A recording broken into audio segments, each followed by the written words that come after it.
సిరి నరసింహుల కళ్యాణం చూతమురారండి, లక్ష్మీ నరసింహుల వైభోగం చూడగరారండి.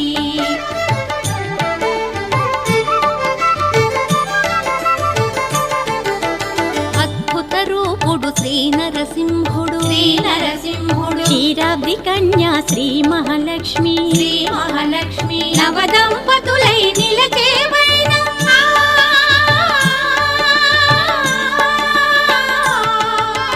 నవదంపతులై నిలచే వైనం, అఖిల జగాలకు అదే వైభోగం.